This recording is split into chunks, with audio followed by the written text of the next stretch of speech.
Entrez avec nous dans le bal des surdoués. Elles sont modestes et pas bégueules, mais elles ont du chic et le diable au corps. Pas plus de 4 mètres de long pour la maniabilité et 3 portes pour la polyvalence. Moins d'une tonne pour l'économie, mais plus de 100 chevaux pour le tempérament. Ce sont les GTI, tout à la fois voiture raison et auto-passion. Bienvenue à bord. Pour ce premier programme, nous vous proposons une confrontation entre 5 des meilleures petites berlines surdouées du moment. Il y a 8 ans, Volkswagen a lancé la Golf GTI et pendant longtemps, ce constructeur a semblé être le seul à détenir le secret de la formule. Une formule qui correspond à un cocktail bien dosé entre brio et économie, c'est-à-dire bien dans l'air du temps. Le succès de la formule a suscité beaucoup d'imitations, plus ou moins réussies. Aujourd'hui, les deux groupes français montent au créneau pour essayer de détrôner Sa Majesté la Golf GTI, Renault avec sa 11 Turbo, Peugeot avec sa 205 GTI. La Golf GTI, elle, pour résister à leurs assauts, s'est offert une cure de rajeunissement subtile mais complète. Extérieurement, c'est sur l'amélioration de l'aérodynamique que le constructeur a porté son effort. Probant en termes d'efficacité, le résultat est douteux en matière de style. La ligne à la fois rigoureuse et nerveuse de l'ancienne Golf GTI, autrefois due au crayon du talentueux styliste italien Giugiaro, s'est empâtée et banalisée.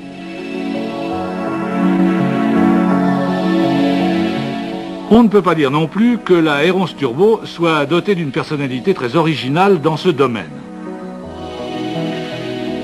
L'identification du modèle vient pour l'essentiel des roues en alliage léger et des pneus à profil bas qui l'équipent d'origine.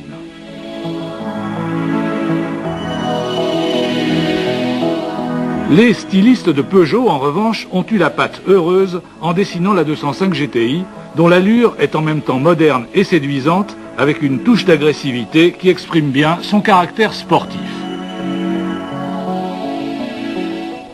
Alors, laquelle choisir ? Pour vous aider à sélectionner le modèle qui vous convient le mieux, nous avons confronté ces 3 vedettes de l'actualité à la Ford Escort XR3i et à l'Alfa Sud TI 105 chevaux, qui sont 2 valeurs bien établies. La carrosserie de l'Escort XR3i reste un exemple d'harmonie et d'élégance bien tempérée, sans le côté un peu frimeur de la petite Peugeot. À noter cependant qu'elle est la seule de nos 5 championnes à dépasser 4 mètres de long, mais de très peu, il est vrai, pour 7 cm à peine. Le trèfle à 4 feuilles vert chez Alfa Romeo identifie les versions les plus sportives de chaque modèle. L'Alfa Sud TI 105 chevaux, en fin de carrière, est sur le point d'être remplacé par l'Alfa 33 TI, à la carrosserie plus volumineuse, mais à la mécanique identique. Il s'agit d'un 4 cylindres à plat opposé, d'une conception relativement ancienne, mais d'une technologie qui demeure d'actualité, bien qu'il soit le seul des 4 moteurs atmosphériques en présence à être alimenté par carburateur et non par injection. Le 4 cylindres en ligne de l'Escort XR3i est équipé d'un système d'injection dernier cri, comportant notamment un dispositif coupant automatiquement l'arrivée d'essence en décélération. Il dispose aussi d'un refroidisseur d'huile. Le Peugeot, qui possède les mêmes perfectionnements, est le seul à être intégralement construit en alliage léger. Son rapport volumétrique est le plus élevé de tous, mais de toute façon, nos 5 GTI ne boivent que du super. Le moteur de la Golf, à l'inverse du Peugeot super carré, est à longue course. De plus, c'est celui dont la cylindrée est la plus élevée. Pas étonnant, par conséquent, que des 4 moteurs suralimentés, il soit celui dont les courbes de puissance et de couple soient les mieux remplies à bas régime. Toutefois, dans ce domaine, le Renault domine ses rivaux. Son couple maxi est atteint dès 2500 tours minute, soit 600 tours en dessous de celui du VV et plus de 2000 tours plus bas que celui du Ford. C'est le résultat de l'effet turbo. Grâce à lui, et bien qu'il soit le plus petit des 5, le Renault est celui qui fournit le couple le plus élevé, alors que le Volkswagen développe la plus forte puissance. La Golf est la seule des 5 à disposer de 4 freins à disque. Malheureusement, elle est aussi la seule à n'être équipée de roues en alliage léger et de pneus à profil bas que contre un supplément diaboliquement coûteux d'ailleurs. Quant à la roue de secours de type galette, à usage exclusivement provisoire, elle risque de vous mettre dans l'embarras si vous crevez la nuit, loin d'un réparateur. En revanche, elle économise du poids et de la place, ce qui explique sa vogue.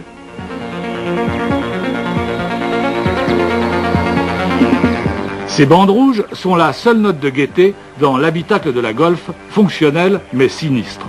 La position de conduite est sans reproche et le compartiment arrière du nouveau modèle est devenu vraiment vaste. L'accroissement du volume intérieur a d'ailleurs fait l'objet de tous les soins des techniciens, comme en témoigne encore l'astucieux évidement des contreportes qui augmente la largeur au coude. Bonne position de conduite aussi au volant de la Renault, dont les sièges ne se contentent pas de reculer, mais pivotent. Ce serait parfait si les dossiers maintenaient mieux le corps en virage. La régie, pourtant, a pensé aux amateurs de conduite sportive. La preuve, cette pédale d'accélérateur élargie qui facilite la pratique du talon pointe, les initiés apprécieront. En dimension, l'habitacle de la R11 est comparable à celui de la Golf. Toutefois, les passagers arrière manquent de garde au toit, gare aux dodanes. Le seuil du haillon n'est pas trop haut et le volume du coffre est satisfaisant. Il peut naturellement être presque quadruplé par escamotage de la banquette arrière, rabattable en deux parties.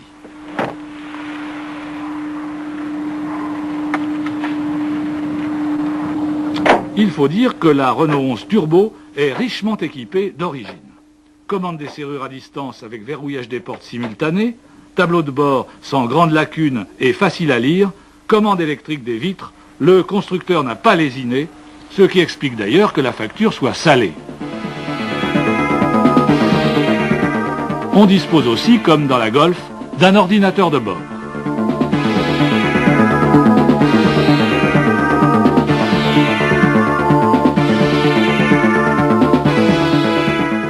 L'habitacle de la 205 GTI est bien conçu pour un usage sportif et la position de conduite ne mérite que des éloges. La décoration, assez audacieuse, est cependant plus aguichante qu'élégante. Mais le plus critiquable, c'est le manque de place. Le coffre est étriqué et la transformation en break n'est pas un luxe. Pas question, dans ces conditions, de partir en vacances à 4 avec les bagages. La 205 GTI correspond plutôt aux normes d'une 2+2.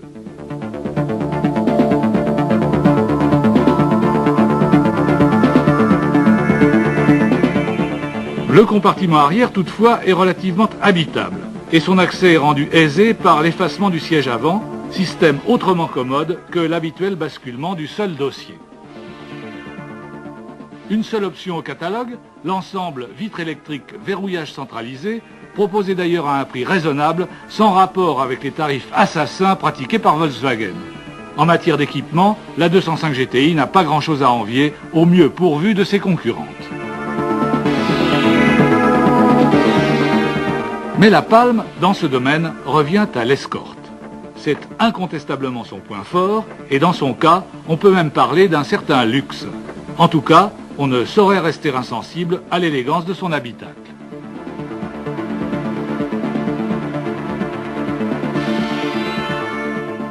Une critique pourtant, l'absence d'un manomètre et d'un thermomètre d'huile, comme dans beaucoup de voitures allemandes d'ailleurs, et des plus huppées. Mais le toit ouvrant lui-même est en série, ce qui laisse les rivales de l'Escort sans réplique.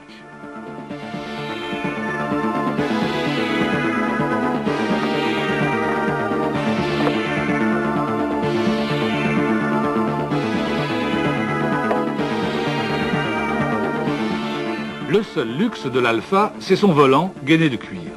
Et il est juste de porter aussi à son crédit sa colonne de direction réglable en hauteur.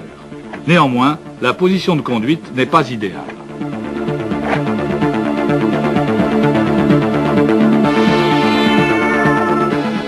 Mais le plus critiquable, c'est la qualité douteuse des matériaux et l'aspect ordinaire de la finition.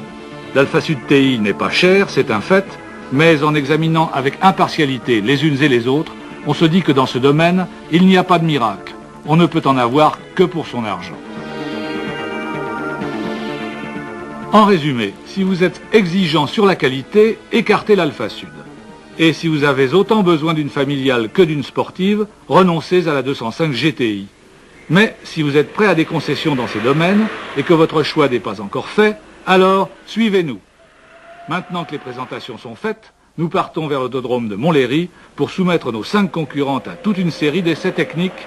Le choc des GTI va commencer.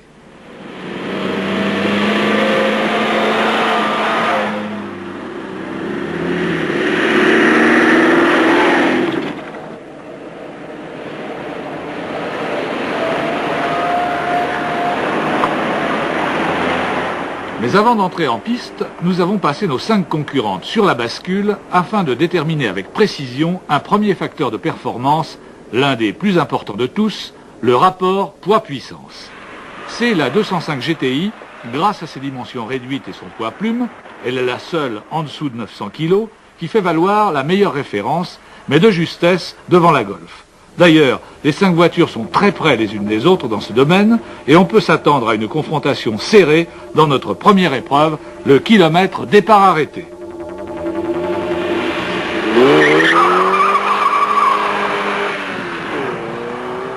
Malgré son rapport poids-puissance honorable, l'Alfa Sud TI se montre décevante en accélération, principalement par la faute du mauvais échelonnement de ses rapports de boîte.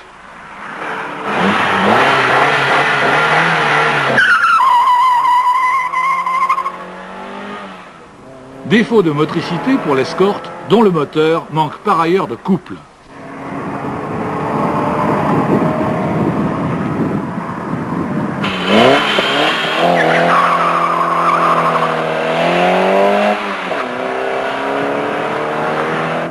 Le moteur Peugeot, plus rageur que musclé, est bien épaulé par une boîte impeccablement étagée.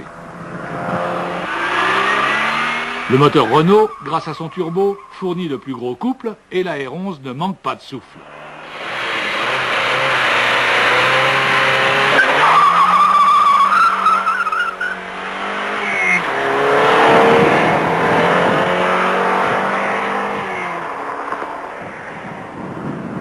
Mais la Golf les met toutes d'accord, car son moteur de plus forte cylindrée se révèle d'une vigueur sans égale sur une très large plage de régime, et sa boîte est rapide comme l'éclair. Sa victoire est cependant obtenue par une marge très étroite sur la Renault et la Peugeot, et même la Ford n'est pas loin. Après avoir évalué le brio de nos 5 rivales, nous avons mesuré leur vitesse de pointe sur le fameux anneau de Montlhéry.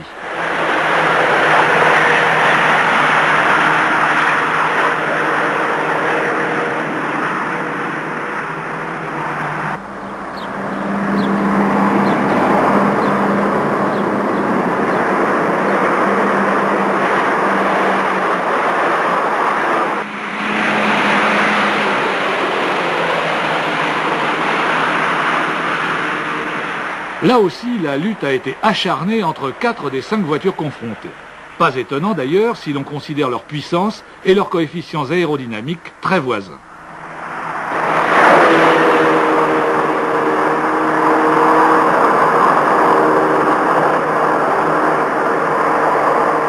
On ne s'attendait tout de même pas à ce que la 205 GTI se montre la plus rapide. C'est une petite surprise, de même que la défaite de la Golf, la plus puissante des 5. Mais 3 km/h seulement séparent la première classée de la 4e, et il faut reconnaître que cet écart est trop faible pour être vraiment significatif. Compte tenu du facteur de dispersion qui s'applique aux voitures de série, l'ordre aurait pu être inversé en testant d'autres véhicules. L'Alfa Sud excepté, on peut donc renvoyer les 4 autres dos à dos à l'issue de cette épreuve.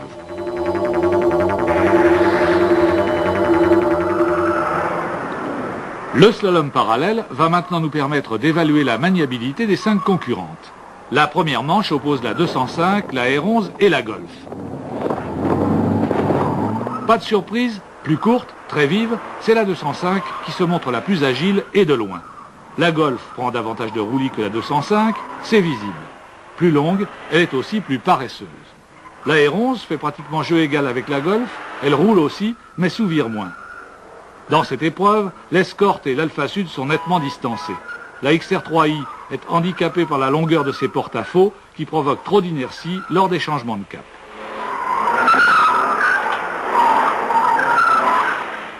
Sans transition, on passe au freinage.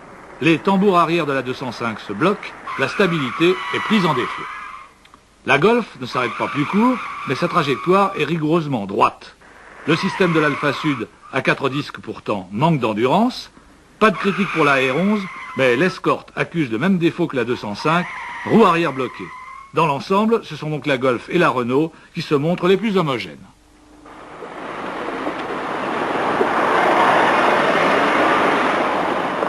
L'autodrome de Montlhéry recèle tout ce qu'il faut pour traquer les défauts de nos duellistes. Ainsi, cette piste en gros pavé disjoint qui torture les suspensions jusqu'à ce qu'aveu s'en suive. Dans le domaine du confort, la palme revient à la Renault qui absorbe le mieux les inégalités. La Golf, qui a réalisé d'impressionnants progrès dans la matière, possède une suspension plus ferme que celle de la R11, mais mieux amortie que celle de la Ford et plus souple que celle de la 205 GTI. Gare aux porteurs de dentier sur cette piste striée qui met les roues en transe. Si la qualité de la construction et de l'isolation sont défectueuses, toutes les tôles se mettent à vibrer, le volant est secoué de violents tremblements, ainsi que le conducteur par voie de conséquence.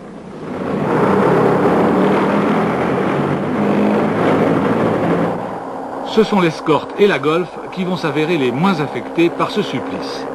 Le sérieux de la fabrication allemande n'est pas une légende, que voulez-vous. Dans ce domaine, les productions latines ne font pas le poids. Les meilleures font seulement illusion. Si vous changez souvent de voiture, ce n'est pas grave. Mais au cas où vous envisagez un long mariage, eh bien, pensez-y. Impétueusement, la lionne plonge dans la fosse au lion. Rien de tel qu'un bon bain dans 20 cm d'eau pour vérifier l'étanchéité. Le moteur de la 205 va s'enrhumer et il mettra plusieurs heures pour, ayant séché, retrouver tout son allant. Sereine, voire un peu dédaigneuse, la Golf passe l'épreuve sans histoire.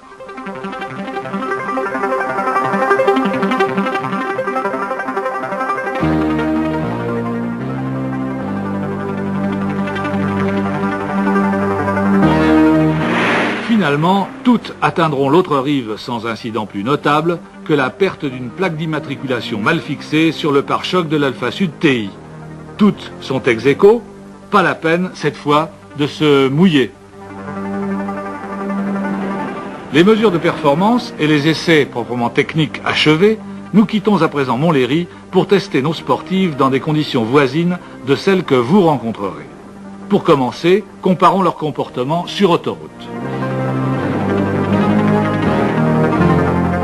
La première qualité d'une autoroutière, c'est sa tenue de cap. En d'autres termes, sa stabilité naturelle en ligne droite et son équilibre en courbe. À cet égard, c'est le match nul. À la satisfaction générale, nos 5 tractions avant filent droit, même si la Golf est un peu plus sensible au vent de travers, et elles avalent les grandes courbes sans broncher.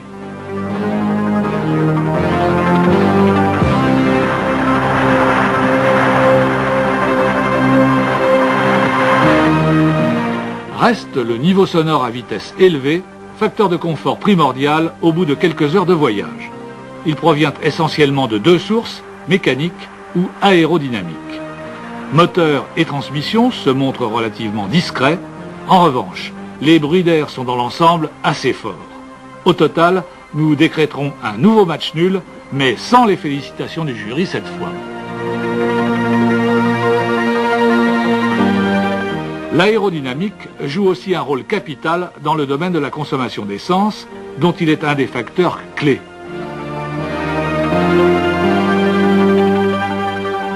Nous avons mené nos essais à la cravache, sans jamais adopter une conduite économique. S'agissant de sportive, nous avons en effet considéré qu'il était nécessaire qu'elle soit conduite sportivement, afin que des mesures significatives puissent être effectuées. Rien à voir donc entre celle-ci et les chiffres de consommation officiels réalisés à vitesse stabilisée dans des conditions parfaitement irréalistes et qui ne sont en vérité que des leurres. Nous avons donc à dessein eu le pied lourd. Aussi ne soyez pas surpris par nos résultats qui constituent évidemment des maxima.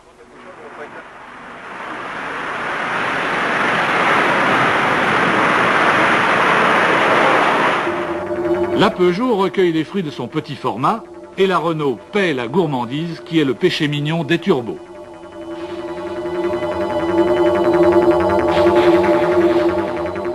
Et puis, nous avons pris la route afin de juger comment nos rivales, justement, la tenaient. Direction la Normandie, donc, par un beau matin de printemps.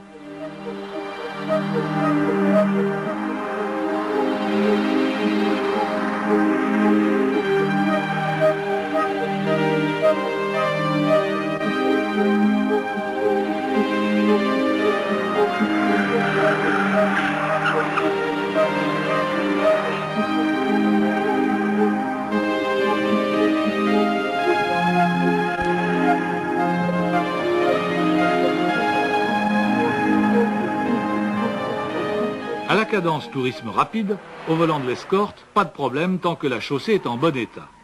On ressent toutefois une lourdeur du nez qui, à ce rythme, ne compromet cependant pas l'agrément de conduite. L'Alfa Sud, elle, a moins bien vieilli que l'escorte. Sa motricité est approximative, vous le voyez. Il peut en résulter une légère imprécision de guidage.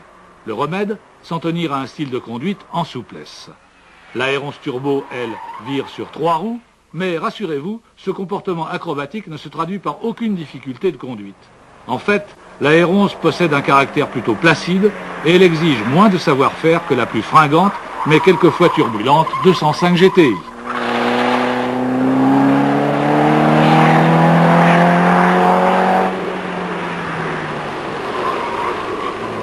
En virage, la Golf lève la patte arrière, comme la R11 à laquelle son comportement s'apparente d'ailleurs le plus.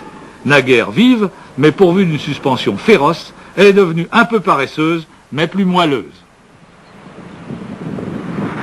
Enfin, puisque nous avons affaire à des sportives, il fallait vérifier si vraiment elles avaient la bosse du sport. C'est pourquoi nous avons achevé cet essai par une course de côte, afin de juger l'aptitude de nos 5 rivales à la conduite sportive.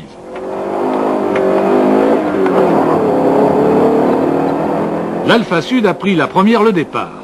On a vu les réactions provoquées dans le volant par l'accélération brutale au démarrage. On retrouve ici, exagéré, l'imprécision signalée tout à l'heure.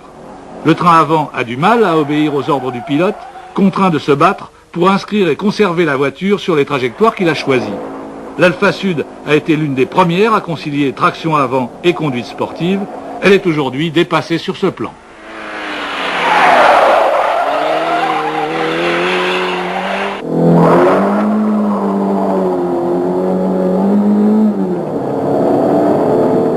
Le comportement de l'escorte, en revanche, suscite moins de critiques, même s'il ne constitue pas le comble de l'efficacité. La technique, anticiper. Il faut lutter contre le sous-virage en levant le pied au moment de braquer. On déclenche ainsi une dérive du train arrière qui compense celle du train avant. À condition que la chaussée soit bonne, la voiture réagit sainement.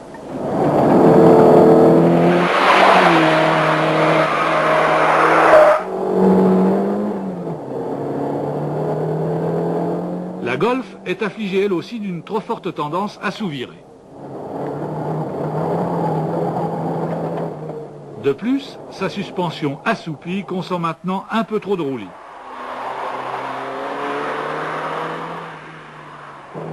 En jouant de l'accélérateur au moment opportun, on arrive à rendre son comportement à peu près neutre. Mais elle est désormais plus facile qu'amusante à conduire. La Golf se classera 3e.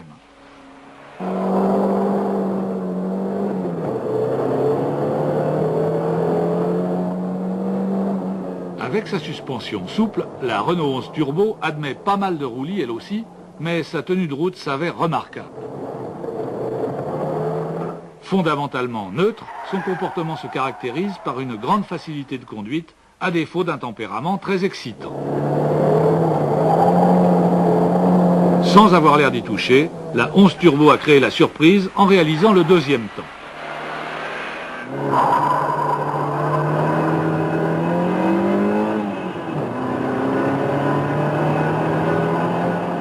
Mais dans ce genre d'exercice, la 205 GTI surclasse ses rivales.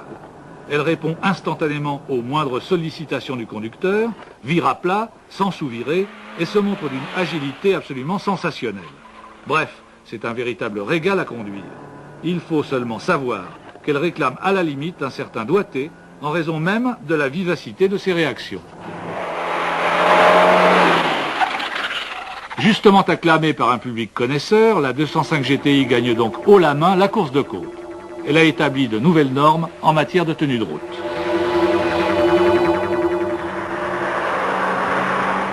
Mais voici maintenant venu le moment de conclure. Premier critère de jugement, le caractère. Si vous êtes surtout sensible aux prestations, l'Escort a tout pour vous séduire, mais la R11 ne manque pas d'arguments. Si l'habitabilité constitue un facteur de choix décisif, optez soit pour la R11, soit pour la Golf. Mais si c'est la qualité du comportement sportif qui fait prime, alors n'hésitez pas, c'est la Peugeot qu'il vous faut. Au brio de la 205 GTI, la Golf oppose son moteur fabuleusement onctueux et la qualité de sa construction. La R11, son confort, le souffle de son turbo et sa facilité de conduite.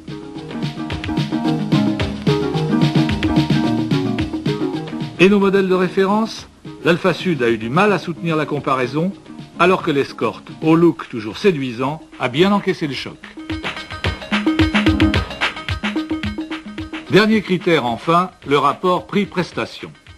À cet égard, il ne suffit pas de comparer les prix de base qui figurent dans la colonne du haut de notre tableau, car ils ne reflètent pas forcément un niveau d'équipement similaire. Nous avons donc rétabli autant que possible l'égalité entre les concurrentes afin de vous éviter toute surprise éventuelle au moment d'acquitter la facture. Regardez bien la colonne du bas, c'est intéressant.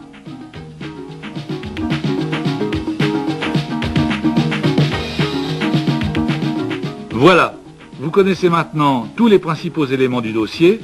Nous avons fait tout notre possible pour vous aider à faire votre choix, mais celui-ci, naturellement, n'appartient qu'à vous. Alors, bonne